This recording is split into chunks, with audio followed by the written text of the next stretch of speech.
व्याप्तं येन चराचरं तत्पदं दर्शितं येन तस्मै श्रीगुरवे नमः।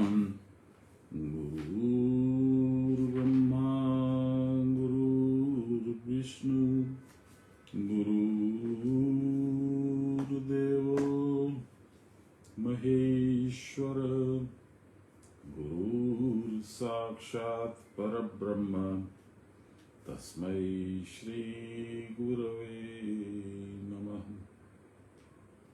ध्यानमूलं गुरोर्मूर्ति पूजामूलं गुरोर्पदम् मन्त्रमूलं गुरोर्वाक्यं मोक्षमूलं गुरोर्कृपाम् ब्रह्मानन्दं परमसुखदं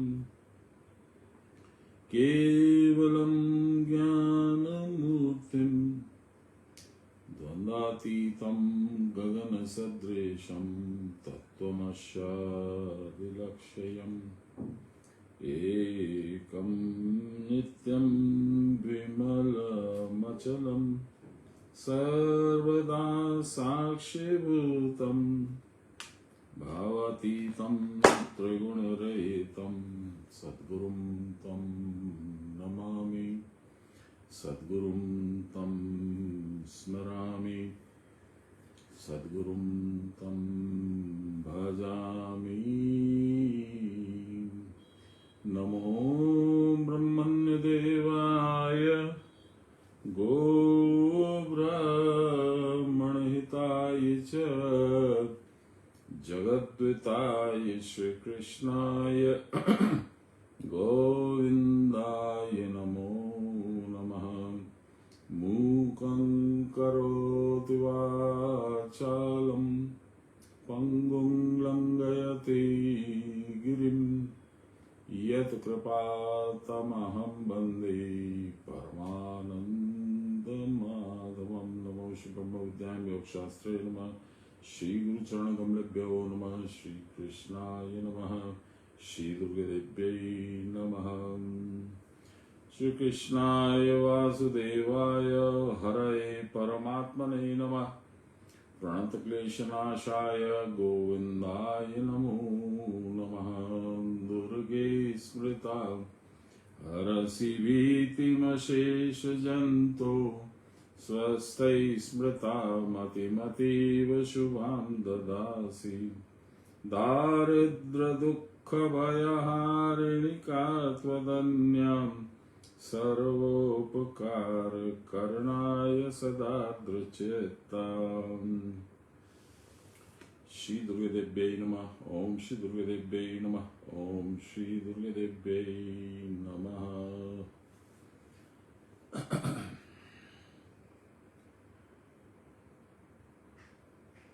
आज मंगलवार 29 तारीख हम लोग द्वितीय अध्याय सांख्य योग में है। 28 नंबर श्लोक से हम लोग आज का पाठ चर्चा आरंभ करते हैं।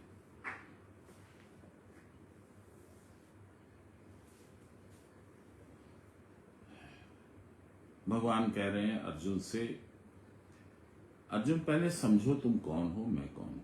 ये बहुत देर से कह रहे हैं। हम लोगों को जन्म जन्मांतर तक भगवान बोलते आ रहे हैं पर हम सुनते नहीं। इतने ढीठ हैं, इतने जिद्दी हैं, इतने नासमझ हैं, इतने अज्ञानी हैं कि हमको ये पल्ला नहीं पड़ता है। हम समझते नहीं हम हैं कौन। मैं जेके अग्रवाल हूं। जेके अग्रवाल, क्या फर्क पड़ता है सृष्टि को यदि तुम जेके अग्रवाल हो तो? तुम अपने अहंकार में घूम रहे हो, तुम सोचते हो कि तुम्हारे बिना सृष्टि चलेगी नहीं। तुम्हारा अपना परिवार भी तुम्हारे बिना सरवाइव करेगा, आगे बढ़ेगा, चलेगा। सृष्टि को तो छोड़ो।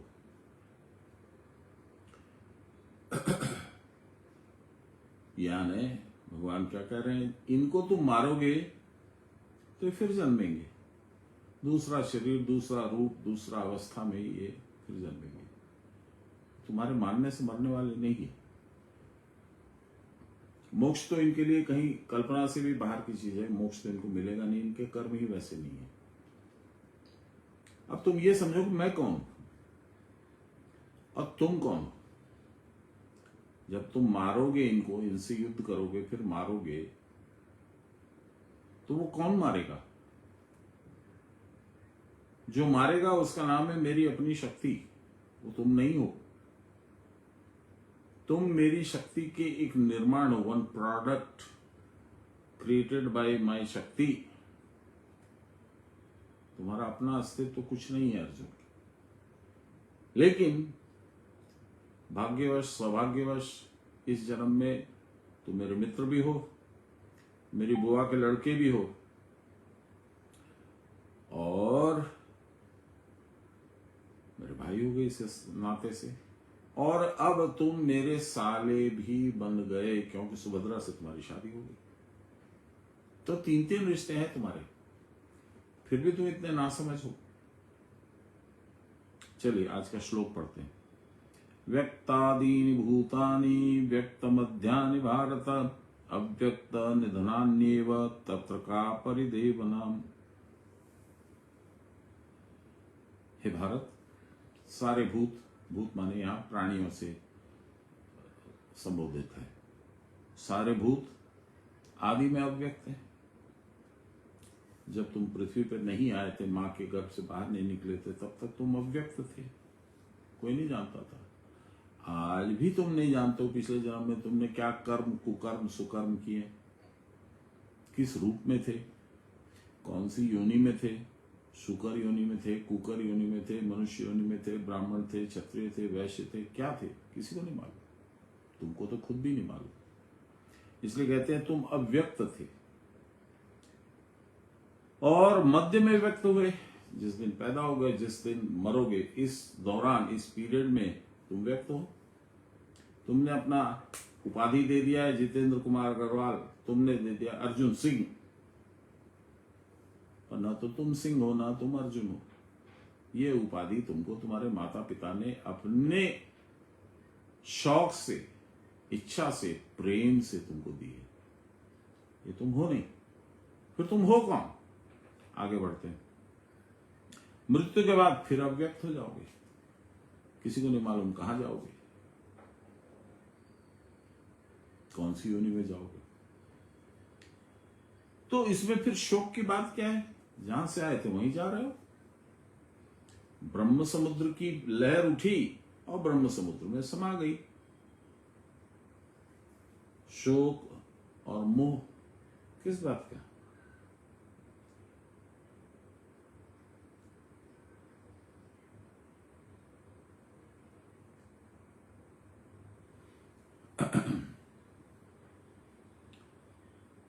देहादि के स्वभाव की पर्यालोचना करके तदुपाधिक आत्मा के जन्म मरण में शोक करना ठीक नहीं है, ऐसा अर्जुन से बतला रहे हैं भगवान। हे अर्जुन, जगत का मूल कारण यानी अव्यक्त, जो कि ब्रह्मा विष्णु महेश भी नहीं जानते,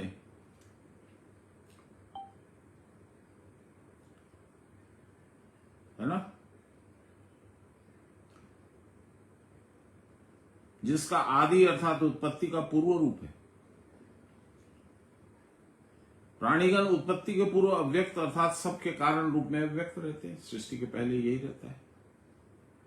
कहां रहते सब? प्रलय हो गई समझो, 2037 में सुना है कि होने वाली है। मेरे बच्चों को कभी नहीं बोलता हूं, एक बार गलती से बोल दिया था तो डर गए बेचारे। दादू आप तो चले जाओगे, हम लोगों का क्या होगा? अरे तुम लोगों का है ना भगवान, सबके साथ भगवान है। मेरे पिताजी चले गए तो मेरा क्या हुआ? कुछ नहीं हुआ, जो होना था वो हुआ। इसमें आश्चर्य की क्या बात है?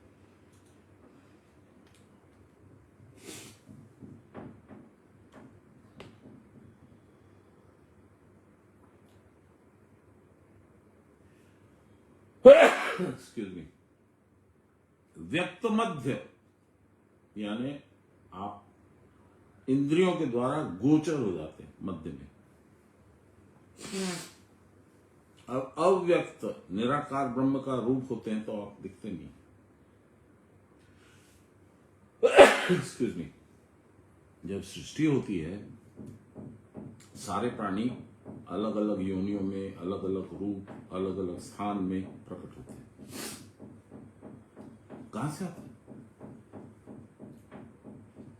उसी तरह से तुम जब पहली बार अपनी मां के गर्भ से संसार में पहुंचे, कहां से आए?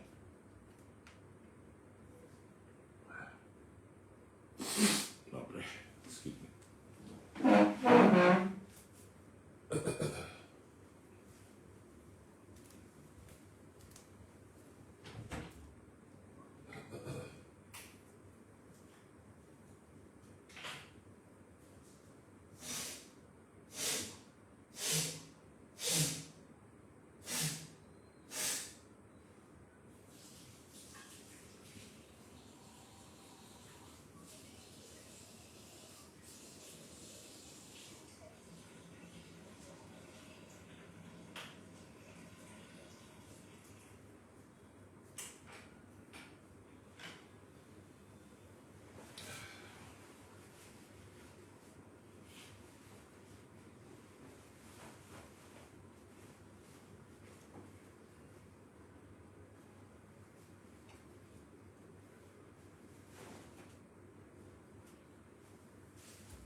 Sorry about that.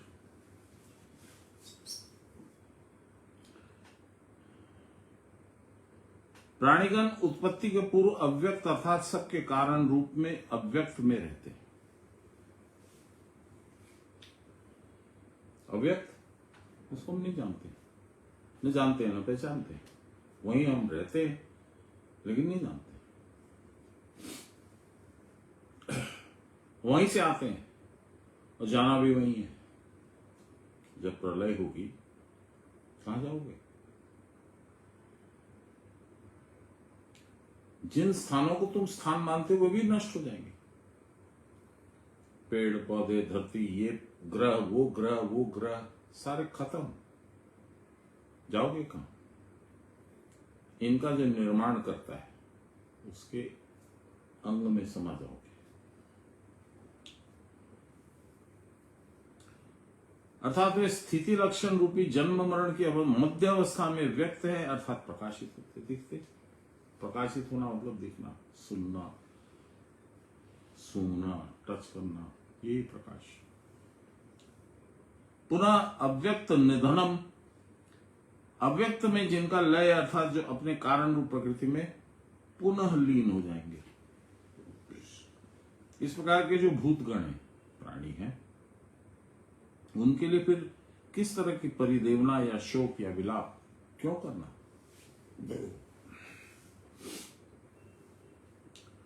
जागे हुए व्यक्ति के लिए स्वप्न दृष्ट वस्तु के हेतु जैसे शोक करना उचित नहीं होता, उसी प्रकार इन भूतों के लिए भी शोक करना ठीक नहीं है। किन भूतों के लिए? अब किन भूतों को विशिष्ट करके किस भूतों की बात करें? दुर्योधन आदि कौरव सेना के लिए। लारिमाशक क्या कहते हैं सुनिए। लारिमाशक कहते हैं अव्यक्त जो शरीर है उसमें व्यक्त है ईश्वर, परंतु शरीर नष्ट होने पर क्या ईश्वर नष्ट होते हैं? इसलिए फिर चिंता क्या है?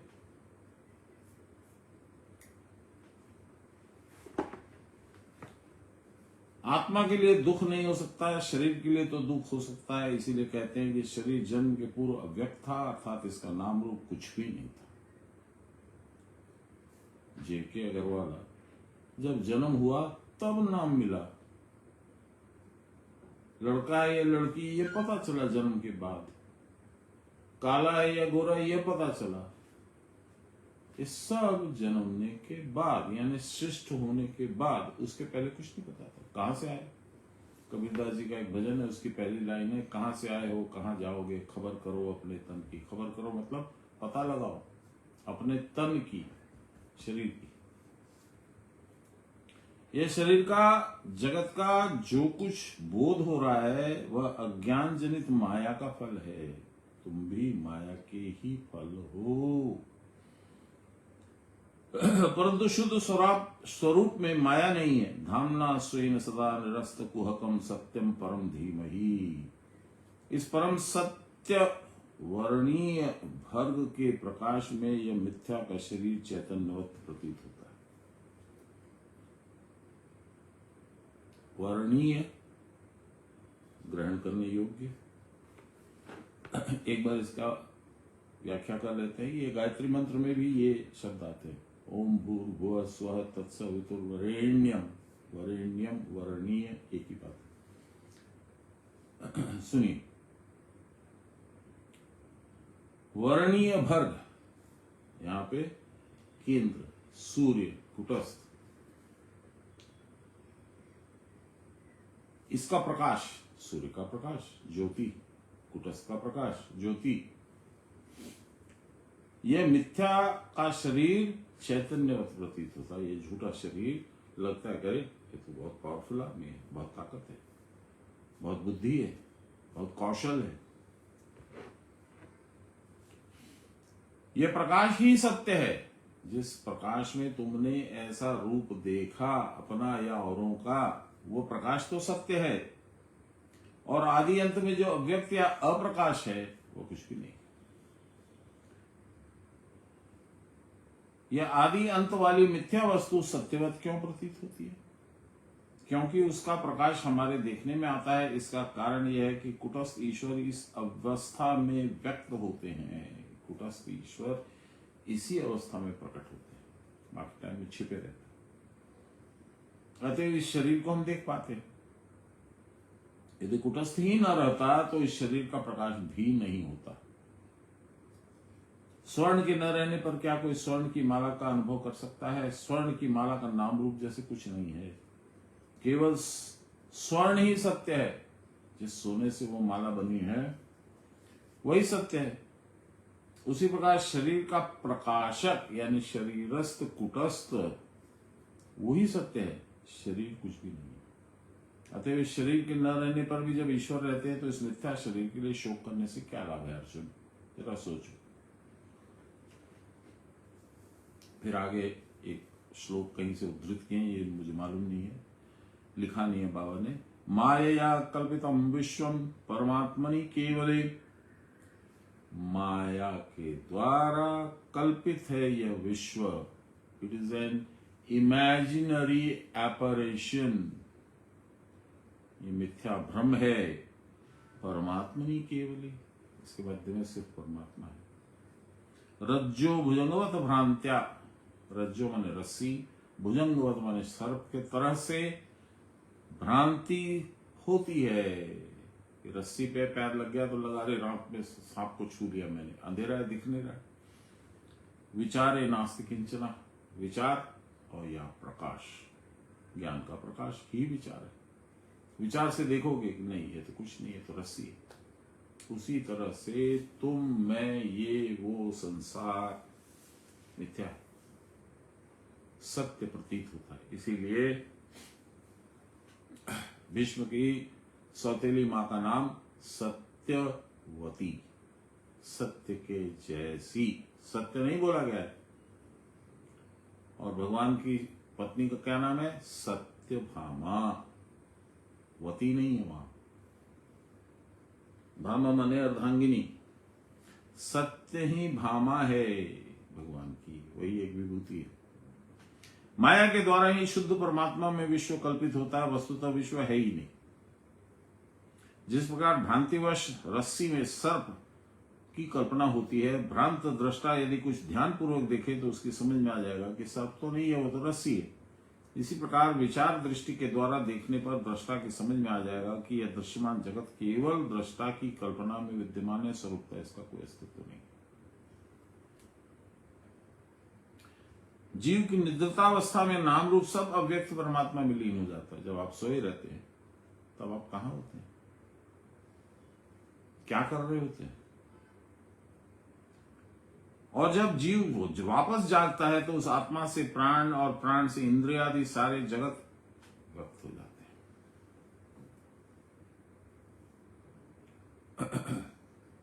29 नंबर श्लोक।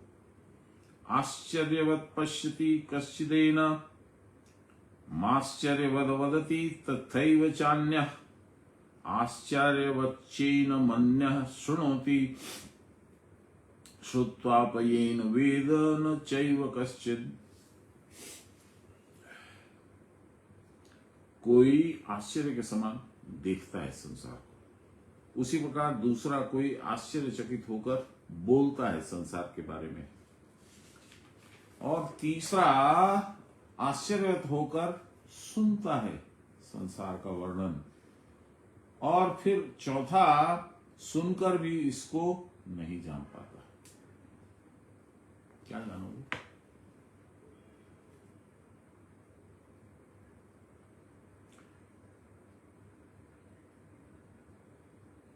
महापूर्णम निविन। हम लोग कल धनबाद के मूल निवासी हैं। मैं हूं, नंदुता दीदी भी सुन रही है, वो भी हैं।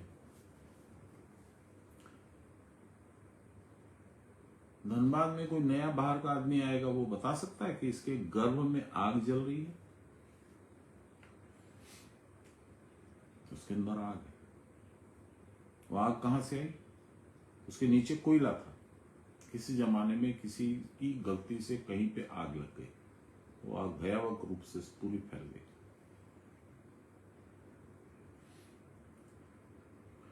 इसलिए वहां की नदी का नाम हो गया दामोदर।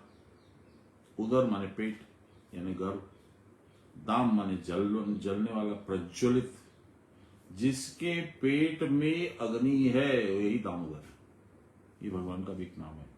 गोविंद दामोदर माधवेति, गोविंद दामोदर माधवेति। भगवान के पेट में भयंकर आग, जठरा अग्नि जिसको कहते हैं। वही रावण की विभूति थी, उसकी पत्नी जो उसका बहुत ख्याल रखती थी, लेकिन उसके पेट में बहुत धीमी आग जलती है, जैसे अगरबत्ती का ज्वलंत हिस्सा एकदम धीमा होता है। इसलिए उसका नाम हो गया मंद उदरी, मंदोदरी, जिसके हृदय की आग बहुत धीमी है, सिगरेट के जैसे या बुझी हुई आग के जैसे खाली ग्लो कर रही है। चलिए, लारी मास्टर कहते हैं कुछ लोग शास्त्रों और आचार्य लोगों के उपदेशानुसार देखते हुए इस आत्मा को आश्चर्यवत देखते हैं। सर्वगत नित्य ज्ञानानंद स्वभाव आत्मा को इंद्रिय जालिक अलौकिक घटना के समान इस विश्व रूप में संभावना को संभावना रूप में देखकर विस्मय से अभिभूत हो जाते हैं। ये कैसा है ये चक्कर? ये क्यों निर्मित होता है? ये सब आश्चर्य होते हैं। कुछ लोग इसको आश्चर्यवत कहते हैं, जैसे अभी हम लोग कह रहे हैं, और कुछ आश्चर्यवत इसको सुनते हैं। कुछ लोग सुनकर भी यथार्थ रूप से नहीं जान पाते। आत्मा के संबंध में लोग अनेक बातें बोलते हैं, अनेक बातें सुनते भी हैं, परंतु आत्मा साक्षात्कार के बिना आत्मा के संबंध में यथार्थ ज्ञान उत्पन्न नहीं हो। जब तक देखोगे नहीं, जानोगे नहीं। Unless you see it, you will not believe it. Believing is seeing. पर ऐसा नहीं है। देखोगे कैसे? अब ये सवाल आएगा, देखोगे कैसे? बिलीविंग इज सीइंग उल्टा है भगवान के लिए। उनमें विश्वास रखो, भक्ति करो, नमन करो, दिख जाएंगे।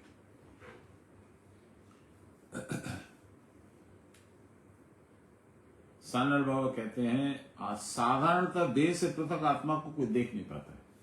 देह अलग, आत्मा अलग, किसी का लक्ष्य में नहीं आता है।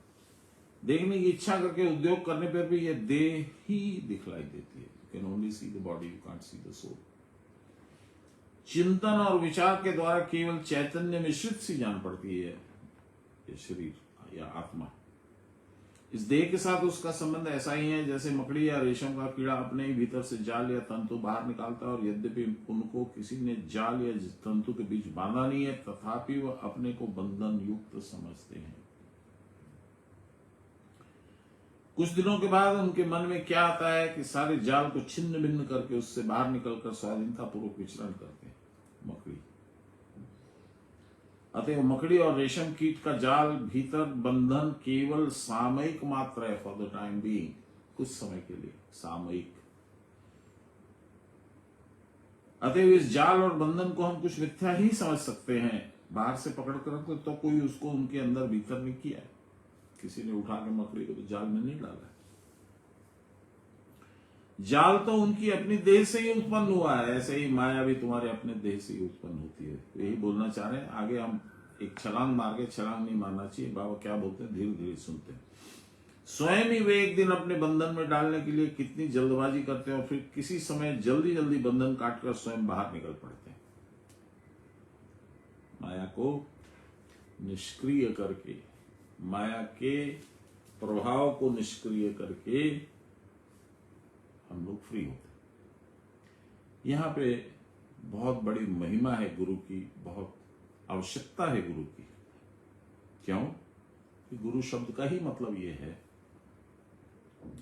गुकार प्रथमो वर्ण माया गुण विभाषक, माया को चमकाता है गुण, क्योंकि माया प्रकृति बनाती है और प्रकृति ही गुण के वजह से काम करती है, गुण के मार्फत काम करती है। इसलिए गुकारो प्रथमो वर्ण माया गुण विभाषक, विभाषक माने चमकाना, दिखाना। रुकारो ब्रह्म वर्ण माया गुण विध्वंसक, उसको नष्ट कर देते हैं। आप लोगों से कई बार चर्चा हुई है, कई बार मैंने इस बात को दोहराया। आप देखिए हनुमान चालीसा में जय जय जय हनुमान गोसाई कृपा करहूं गुरुदेव की नाई। गुरुदेव की तरह से कृपा कीजिए। क्या कृपा करी उन्होंने? रावण की लंका जला दी। उसी में फंसा हुआ था वो, उसी का मोह था उसको। अरे क्या जबरदस्त है मेरी श्रीलंका, ऐसा तो कहीं किसी के पास नहीं। फिर एक समय जल्दी जल्दी बंधन काटकर हम स्वयं बाहर निकल पड़ते हैं। यह क्यों होता है, कहां नहीं जा सकता है, यह बहुत कुछ अनिर्वचनीय है, बहुत कुछ बोल के बताया नहीं जा सकता है, सुन के समझा नहीं जा सकता है। इसी प्रकार देह भी सामयिक है, मिथ्या है। इस मिथ्या देह के साथ जो जीव का संबंध है वह भी मिथ्या है, और इस संयोग का हेतु जो कर्म है वह भी मिथ्या है।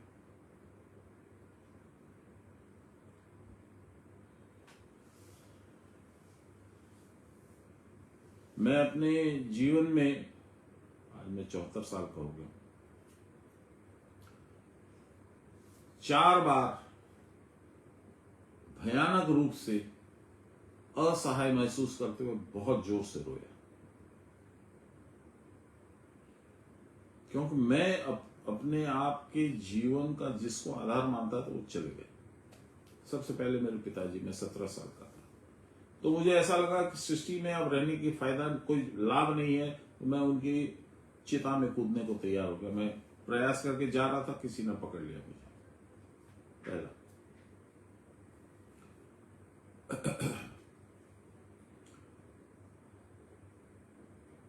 दूसरा, मेरे ससुर जी तिवारी बाबा के शिष्य थे। ऐसा गुरु भक्त कम देखने में आता है। बाबाओं की तो बात ही नहीं कर रहे, गुरुओं की बात नहीं कर रहे, साधारण हम लोगों में सबसे बड़े तो तिवारी बाबा के शिष्य मेरे अपने गुरुदेव थे, अनन्य भक्त। तो मेरे ससुर जी की अचानक मौत हो गई, किडनी फेलियर हो गया, ये हो गया, वो हो गया। 92 में वो चले गए। उसके पहले मेरी मां चली गई 89 में, 3 साल पहले। मां के जाने से कोई भी दुखी होता है। अब मैं मैच्योर हो चुका था, तो उतना दुख नहीं हुआ कि मां की चिता में कूद जाऊं, ये हो जाए, वो हो जाए, वो नहीं था। ससुर जी के समय में भी वो आवेश नहीं था, लेकिन ये आवेश फिर आया जब बाबा चले गए। और मुझे लगा कि अब क्या, अब तो कुछ बचा नहीं। आपको मैं एक सीक्रेट बताता हूं, I want to share it with you. मैं सुबह मैंने दिन भर से मैं भागलपुर में था, मुझे पता लगा दोपहर को 3 बजे के करीब गुरु गोविंद भाई ने बताया कि तुम्हारे गुरुदेव चले गए। मुझे समझ नहीं आया क्या है, तो वो पूरे रास्ते रोता हुआ मैं कलकत्ते आया। कलकत्ते आकर के और कहीं जाने का नहीं था, रात के 3 बज रहे थे, तो मैं निमतल्ला घाट पे चला गया और बाबा को अंतिम प्रणाम किया। मैं उनके गुरुदेव गुरु पंक्तियों के, यानी लहरी बाबा के, सान्याल बाबा के, तिवारी बाबा के चरणों से फूल लेके आया, तो वो उनको अर्पण किया।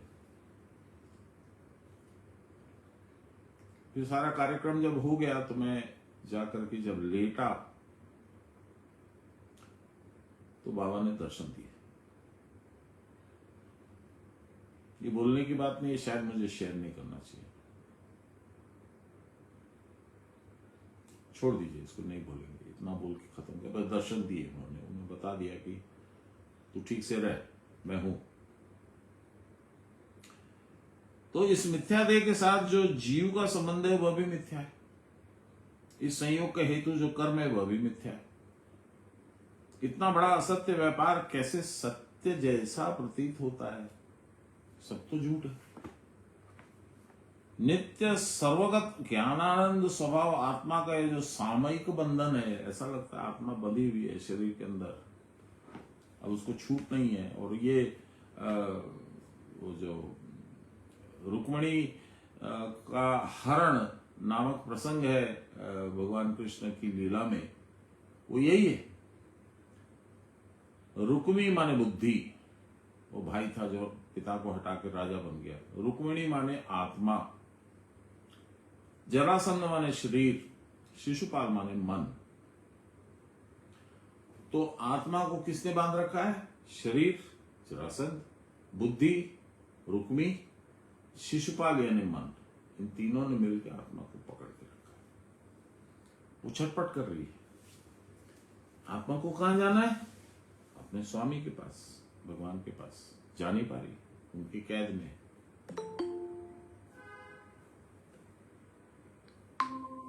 तो आत्मा ने एक ब्राह्मण के मार्फत, ब्राह्मण कौन है? ब्राह्मण वही जो ब्रह्म में रमण करे, यानी ब्रह्म के साथ ही रहता है, ब्रह्म के सानिध्य में जो रहता है वही ब्रह्म के पास चिट्ठी पहुंचाएगा। तो एक ब्राह्मण के मार्फत चिट्ठी गई भगवान कृष्ण के पास कि मैं आपको हरदम से अपना स्वामी मानती हूं, आप मुझे ले जाइए, मैं इनकी कैद हूं। भगवान आए, एक मंदिर में मुलाकात हुई, मंदिर से रथ में बैठाए और चल दिए। अब हाहाकार मच गया। विदर्भ प्रदेश में वहीं की है वो, नागपुर के पास विदर्भ, उस एरिया को ही विदर्भ कहा जाता है। तो शरीर को, बुद्धि को और मन को लगा कि अरे हमारे रहते वो ग्वाला कैसे ले गया? उनको तो बुद्धि तो है नहीं कि वो क्या है और क्या हो रहा है। तो वो गए, अपने अपनी सेना के साथ गए और भगवान से युद्ध करने को ललकारा। भगवान बोले कुछ युद्ध खुद नहीं, मैं चला। रथ और तेजी से बढ़ा के वो निकल रहे थे, इतने में उधर से बलराम आए। बलराम कौन? जो बलपूर्वक रमण करे सो बलराम, यानी साधक। उसने इन तीनों से, कौन तीनों? शरीर, बुद्धि और मन, इन तीनों से युद्ध किया। तब आत्मा जाके परमात्मा के साथ द्वारका यानी कुटस्थ में विराज की।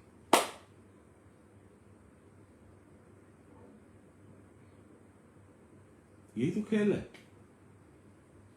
आत्मा बद्धवत प्रतीत होती है जीव के कर्मों की वजह से। उसको जीवन जब देना होता है तो आत्मा को आना पड़ता है। आत्मा क्या है? भगवान का अंश। अब वो वहां, यहां जीव के शरीर में रह के प्रसन्न नहीं होती है आत्मा, उसको जाना है, भगवान के साथ मिलना है। यही है आदि स्वभाव। हम लोग जो श्लोक गाते हैं, ब्रह्मानंदम परम सुखदम केवलम ज्ञान मूर्तिम त्वन्दातीतं गगन सदृशं तत्त्वमस्यादिलक्ष्यम् तत्त्वम् अस्य आदिलक्ष्यम्। तत्व माने भगवान परमात्मा, अस्य माने हम तुम ये वो, आदि माने शुरू से, सृष्टि के शुरू से, लक्ष्य माने टारगेट, वहां पहुंचना है। हमारे श्लोक अद्भुत हैं, ऋषियों के द्वारा लिखे हैं। ये रचना किसी सामान्य आदमी की नहीं हो सकती। कितनी सोच है। केवलम ज्ञान मूर्ति, आंख से देख नहीं सकते, कान से सुन नहीं सकते, नाक से सूंघ नहीं सकते, हाथ से टच नहीं कर सकते, शब्द स्पर्श रूप रस गंध, यही 5 फैसिलिटीज है आपके मेरे पास। इन्हीं से जगत को जान सकते हैं हम। ये भगवान के किस्से में काम नहीं आते। तो क्या फिर भगवान को आना है, आपसे मिलना है, देखना है, आप पे कृपा करनी है। तब कैसे आएंगे? केवलम ज्ञान मूर्ति। कभी कभी वो आनंद मूर्ति भी होते हैं, इसलिए उनको एक नाम है सत्य चित्त आनंद, सच्चिदानंद। तो केवलम ज्ञान मूर्ति। आपकी बुद्धि में ऐसा लगेगा कि भगवान मेरे पास बैठे, मैं उनके पास बैठा हूं। भावातीतम त्रिगुण रहितम, उनको किस तरह का कोई भाव नहीं है, क्योंकि वो जानते हैं कि जो कुछ भी मैं देख रहा हूं, ये व्हाट्सएप यूनिवर्सिटी से वीडियो आ रहा है, वो ही देख रहा हूं, ये कुछ है नहीं, रियल नहीं है। इसलिए भाव किस चीज का होगा? उनको छोड़ के पृथ्वी पे, संसार में, ब्रह्मांड में कुछ है ही नहीं, तो भाव कहां से आएगा? चलिए,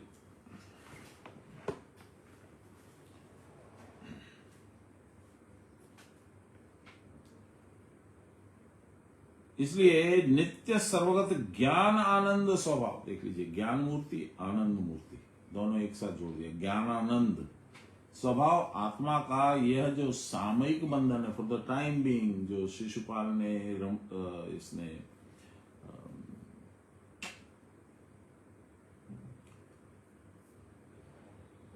शिशुपाल, जरासंध और भाई जो उनका था, भगवान की पत्नी का क्या नाम था? रुक्मिणी। भाई का यानी बुद्धि का नाम है रुक्मी। इन तीनों ने मिलकर उनको सामयिक, फॉर द टाइम बीइंग, कैद कर रखा था। सो एक अद्भुत इंद्रजाल है। ऐसा लगता है कि कैद कर रखा है, कुछ कैद नहीं होता। जो दूसरे क्षण भी नहीं रहेगा, वह कैसे दुर्भेद्य पाषाण दुर्ग के समान दृढ़ मालूम होता है। लगता करी मैं कैसे जाऊंगा, यहां से निकलूंगा कैसे? तो जेल है। मुमुक्षु साधक इन सारे व्यापारों को समझते समय जब इनके कार्य कारण रूप भेद का अंत नहीं पाता, तो वह इस महद अद्भुतम, महान आश्चर्य से इसको देखता है। आत्मा के संबंध में नाना मुनियों की नाना मत है, परंतु उनका कथन भी कैसा आश्चर्यचकित कर देने वाला है। क्योंकि यतो वाचो निवर्तन्ते अप्राप्य मनसा सह, यतो वाचो निवर्तन्ते, वह जिसको मां प्रणाम में, वह जिसकी वाणी गई, मन गया। देखे भगवान कैसे हैं, वो दोनों लौट आए। वाणी भी यानी बतला नहीं सकते भगवान कैसे, तुमको पता ही नहीं है, और मन भी। यतो वाचो निवर्तन्ते, क्या लिखा है? अप्राप्य, without achieving, without getting, without acquiring, मनसा सह, मन के साथ वाणी लौट आई। वाणी जिसे न पाकर मन के साथ वापस आ जाती है, उसके संबंध में फिर कहना ही क्या है। परंतु वह वाणी भी एक अद्भुत वाणी है। यह हमारी मौखिक बात या विचार की बात नहीं है। कई तरह की वाणी होती है मालूम है? तो परापश्यंती वाक, पश्यंती वाक, वैखरी वाक, वैखरी, बहुत तरह की वाणियां होती। वाणी के बाद में पश्यंती वाक के बारे में आपको समझाता हूं। सांजाल महाशय गए थे बामा खेपा से मिलने के तारापीठ। तो बामा खेपा को पता लग गया, अपने ध्यान में दिख जाते हैं इन लोगों को कि वो आ रहा है मेरे से मिलने। तो वहां एक छोटा सा, अब तो बहुत गंदा सा है, तालाब था। उसमें वो कूद गए और अंदर ही बैठे रहे, बाहर ही नहीं निकले। सान्याल महाशय कई शिष्यों के साथ गए थे मंदार से, वो भी बैठे रहे बाहर में। जब वो निकलेंगे तब अचानक वो निकले और दौड़े। ये श्री गुरु के श्रीमुख से मैंने सुना है। और दौड़े तो सान्याल बाबा थोड़े छोटे कद के थे, वो भी उनके पीछे पड़े। और वामा कैपा थोड़ा बड़े साइज के भी थे, लंबे भी थे।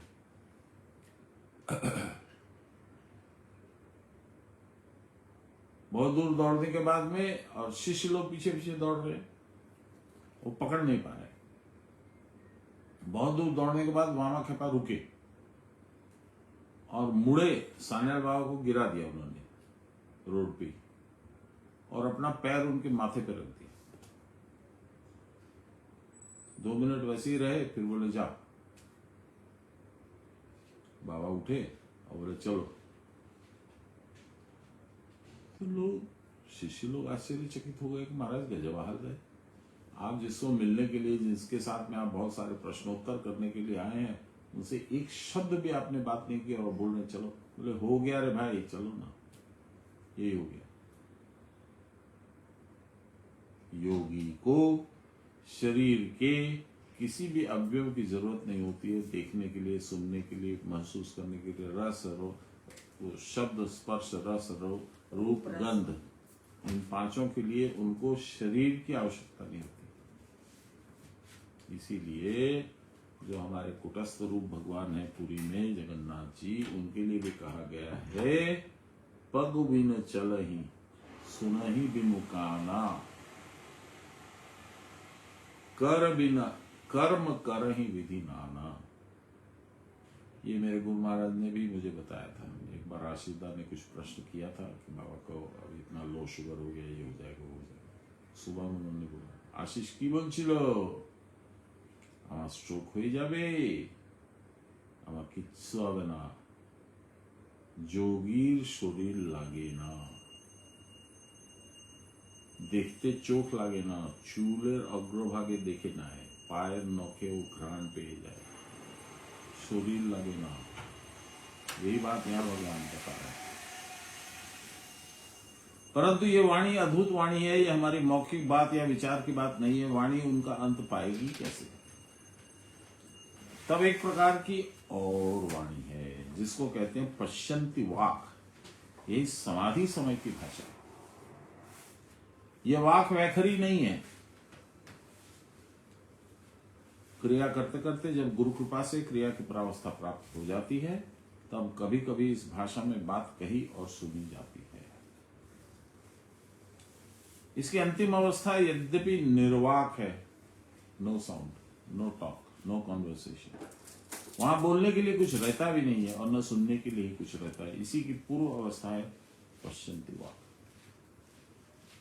उस समय जो, इसको यदि हिंदी गाने में इसको परिवर्तित करें तो आंखों ही आंखों में इशारा हो गया, बैठ बैठ जीने का सहारा हो गया, आंखों ही, यही है।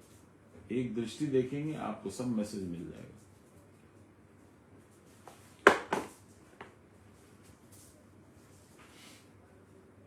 उस समय जो भावमय सत्य वस्तु जमकर वाणी रूप में प्रकट होती है, उसमें मिथ्या का लेश भी नहीं रहता है।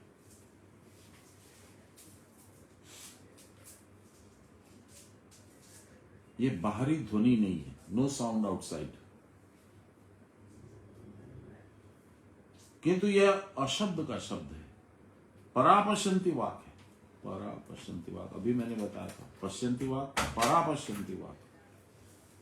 इसमें कुछ भी इंद्रिय संश्रव नहीं रहता है, इंद्रियों की आवश्यकता नहीं रहती, जो बाबा ने मुझे बताया। यह सूक्ष्म भावमय भाषा जब इस ओष्ठ कंठ तालु से प्रवाहित होती है तो वही वेदवाणी है, वेद की भाषा कहलाती है। जब एक्चुअली निकलती है तो वेदवाणी कहते हैं इसको। इसमें कुछ भी इंद्रिय संशय नहीं है। इसी कारण इस वेदवाणी को आप्त वाक्य कहते हैं। आप्त वाक्य, संतुष्टि की वाणी। आप्तवाक्य अभ्रांत, जो भ्रांति नहीं है, जिनको भ्रांति ने पकड़ के रखने की प्रयास करने के बावजूद नहीं पकड़ के रख सकी, वो है अभ्रांत। अभ्रांत और अपौरुषेय वाणी है, इसमें कोई प्रयास नहीं करने की जरूरत है। यह पुरुष प्रयत्न के बिना ही स्वयं प्रकाशित होती है। अतः इस भाषा में जो लोग उस परम सत्य तत्व का जगत में प्रचार करते हैं, वो बड़ा ही विमुग्धकारी और परम आश्चर्य रूप है। कोई इसे आश्चर्यवत सुनता है। पहले जो कहा गया उससे इस प्रकार का श्रवण भी आश्चर्यजनक व्यापार जान पड़ता है। कुछ लोगों को गुरुदेव शून्य से शरीर छोड़ने के इतने साल के बाद निर्देश भी देते हैं, उनका हालचाल भी पूछते हैं, उनके कल्याण की कामना भी करते हैं। कुछ लोगों को यह कभी कभी अनुभूति हुई।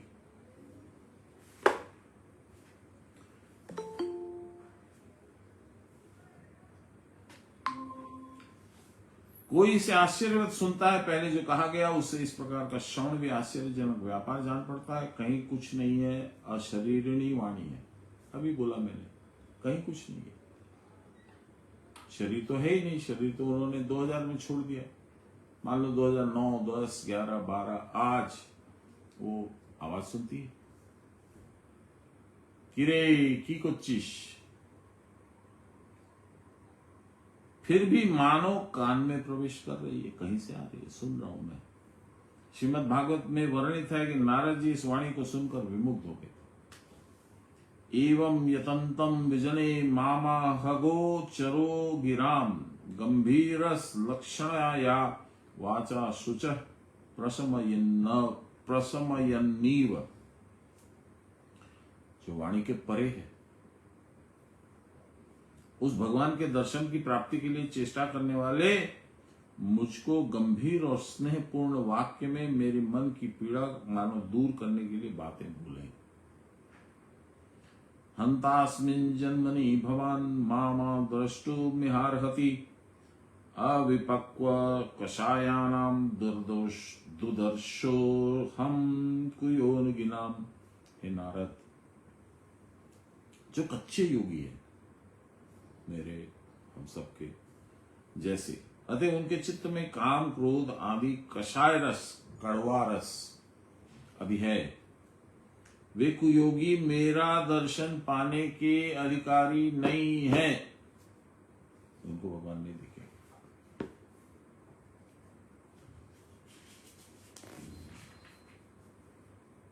इस प्रकार देख सुनकर भी कोई आत्मा को नहीं जान सकता।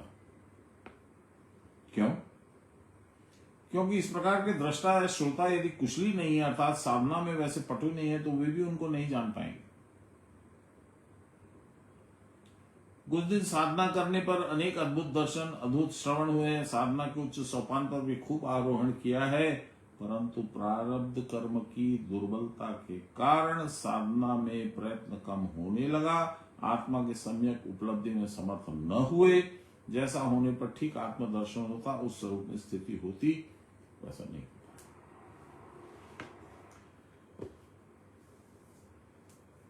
मैं 2 उदाहरण देता हूं।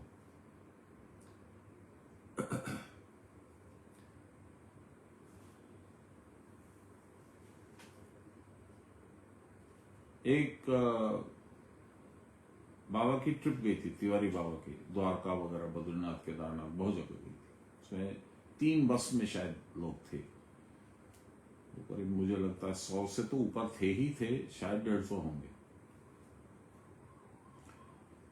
तो व्यवस्था सारे रास्ते में करनी है, हर जगह पे ठहराव है, खाना है, पीना है, सोना है, सब कुछ है। तो कहीं व्यवस्था ठीक नहीं थी, लेकिन बाबा को उस असुविधा से बचाना है, तो बाबा को ले जा करके एक रूम में बैठा दिया गया। और जिनकी व्यवस्था नहीं हुई, वो बाहर पेड़ के नीचे इंतजार कर रहे थे कि मेरी जब व्यवस्था होगी, रूम अलॉट होगा, कहाँ सोना है, तो फिर मैं जाऊंगा। और वहां पेड़ से बाबा का रूम दिख रहा था। तिवारी बाबा की बात कर रहा हूं। तो इस तिवारी बाबा के शिष्य के मन में आया तो मुझे तो धूप में छोड़ दिया, मैंने तो कुछ खाया भी नहीं और बाबा जाके खुद सो गए।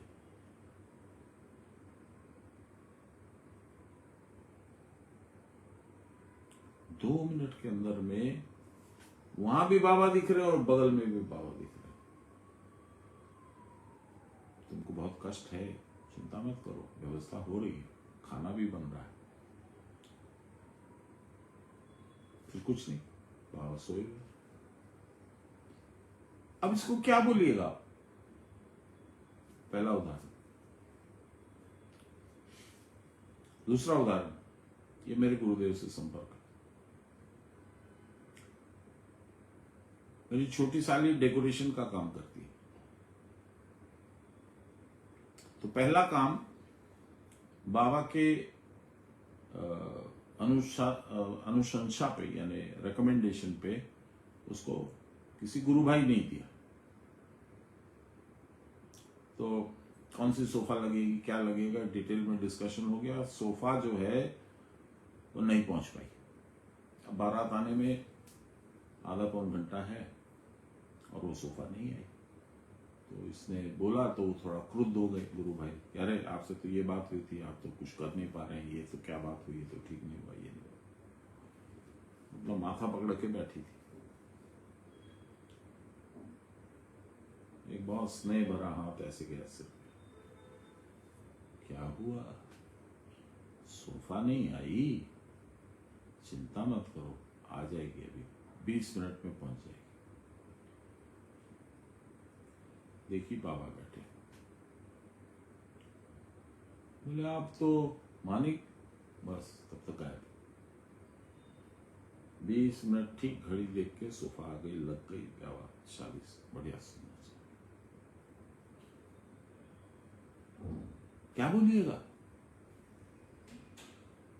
ये सब साधारण मनुष्यों के किस्से हैं ही नहीं, ये कृपा की लीला है। अद्भुत कृपा सागर, करुणा सागर हम लोग बोलते हैं ना, उन्हीं की लीला है ये, सामान्य बात नहीं है।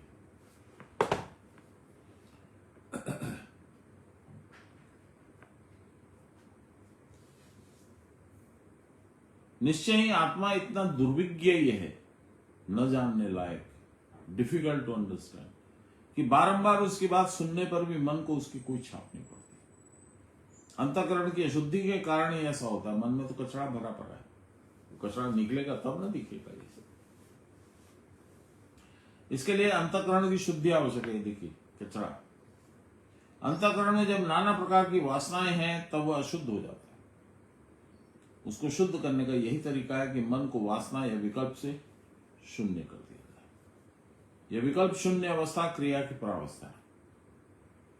इस अवस्था को प्राप्त किए बिना केवल श्रवण मनन से भी कुछ विशेष लाभ नहीं होता। श्रवणायापि बहुर्भयो न लभ्य शृण्वन्तोऽपि बहवो यं न विद्युः आश्चर्यो वक्ता कुशलो अस्य लब्धाश्चर्यो ज्ञाता कुशलानुशिष्ट। कठोपनिषद से यमराज का वक्तव्य है नचिकेता के लिए। क्या बोल रहे हैं? इस आत्म तत्व का साधन उपाय पहले तो बहुतों को श्रवण गोचर ही नहीं होता है, सुनते ही नहीं है, मिलता ही नहीं है। फिर बहुतेरे सुनकर भी उसको ठीक ठीक नहीं जान सकते। जो सुन भी लिए, जिनको दीक्षा मिल भी गई, वो पूरी तरह से उसको समझ नहीं पाए। आत्म तत्व का वक्ता अत्यंत दुर्लभ है। जो गुरु अत्यंत दुर्लभ है, जो तुमको पढ़ के सुना देगा, बिना पढ़े भी सुना देगा, तुम्हारी अवस्था देख करके तुम्हारे अंदर में झांक करके समझ जाएगा कि क्या विचार चल रहे और बोल देगा। उसके अभिज्ञ श्रोता भी दुर्लभ है। उनकी बातों को समझ सके ऐसे श्रोता, सुनने वाले भी दुर्लभ है। और इस प्रकार के आत्म साक्षात्कारवान पुरुष के द्वारा उपदेश प्राप्त कर जो आत्मा को जान लेता है, वह भी आश्चर्य अर्थात बड़ा दुर्लभ है। The people who can understand what the soul is, आत्मा क्या है, ऐसे हैं कहां लोग? जो जगत दिख पड़ता है वो है ही नहीं, और जो आत्मा देखने में भी नहीं आता है वो ही है। इस प्रकार के अतीन्द्रिय आत्मा के ज्ञाता और इस आत्मज्ञान का मार्ग तथा विशेषतः यह आत्मा किस प्रकार महान आश्चर्य रूप है, यह कहने में नहीं आ सकता, बोल के नहीं समझाया जा सकता। इस आत्मा का दृष्टा आत्मा ही है, उसे छोड़कर और कौन इसे देख पाएगा। जब आत्मा के सिवा कुछ भी नहीं है तो जो कुछ है वो तो आत्मा ही हुआ ना। यह क्रिया की परावस्था में निज बोध स्वरूप है।